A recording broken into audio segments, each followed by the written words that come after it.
नाशिकमधनं नाशिकमधून छगन भुजबळांना कमळावर लढण्याचा भाजपनं प्रस्ताव दिल्याचं कळतंय। दिल्लीमधील चर्चेमध्ये भाजपच्या वरिष्ठ नेत्यांकडून कमळ चिन्हाचा प्रस्ताव दिल्याची माहिती समोर येते। ओबीसी मतांसाठी भाजपची ही नवी खेळी म्हटली जाते। भुजबळ समर्थकांकडून राष्ट्रवादी का चिन्हाचा आग्रह छगन भुजबळ यांना केला जातो।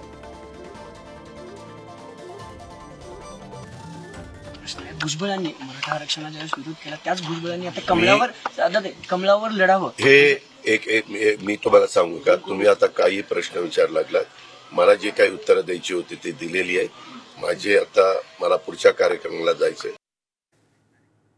तर नाशिकमधनं छगन भुजबळ यांना भाजपकडून कमळ चिन्हावरती लढण्याचा प्रस्ताव दिल्याची माहिती समोर येते। भाजपच्या वरिष्ठ नेत्यांकडून भुजबळांना हा प्रस्ताव दिल्याची माहिती आहे। मात्र भुजबळ समर्थक अद्यापही या प्रस्तावाला अनुकूल दिसत नाहीयेत। किरण ताजणे नाशिकमधनं आपल्या सोबत आहेत। किरण, छगन भुजबळ यांच्याबद्दलची ही नवी अपडेट की भाजपकडून त्यांना कमळ चिन्हावरती लढण्याचा प्रस्ताव आहे, पण भुजबळांचे समर्थक याला अनुकूल नाहीयेत। काय कळतंय, म्हणजे अजित पवारांनी त्यालाच बोलणं टाळलंय? गुरु, खरं म्हणजे छगन भुजबळ हे राष्ट्रवादी काँग्रेस पक्षामध्ये असले तरी ते भाजपच्या अत्यंत जवळ आहे। त्याचं मूळ कारण म्हणजे थेट दिल्लीतून छगन भुजबळ यांच्या नावाचा प्रस्ताव आला आहे आणि त्याचं मुख्य कारण म्हणजे छगन भुजबळ हे ओबीसी नेते आहे। राज्यामध्ये माधव पॅटर्न पूर्ण करायचा असेल तर भुजबळांच्या नावाशिवाय तो पूर्ण होऊ शकत नाही।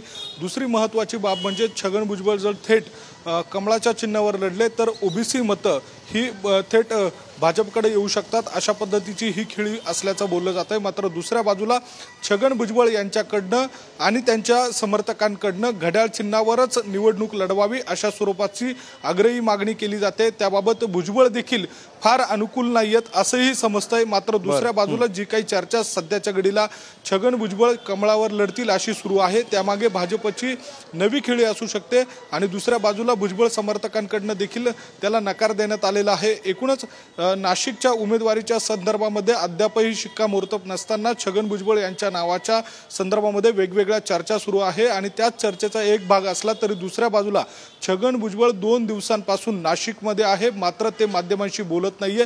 या संपूर्ण बाबी बघता छगन भुजबळ यांचं मौन बरंच काही सांगून जात आहे। त्यामुळे भविष्य काळामध्ये नेमक्या काय घडामोडी घडतात, भुजबळ नेमका कोणत्या चिन्हावर निवडणूक लढतात हे बघणं देखील महत्त्वाचं असणार आहे। अर्थात किरण, त्यामुळे नजीकच्या भविष्यामध्ये छगन भुजबळ यांनाच ही उमेदवारी जाते का, उमेदवारी गेली तर कुठल्या चिन्हावरती ते लढतात, हे सगळं आपल्याला बघायचं। धन्यवाद या सगळ्या अपडेटसाठी। पुढे जाऊयात।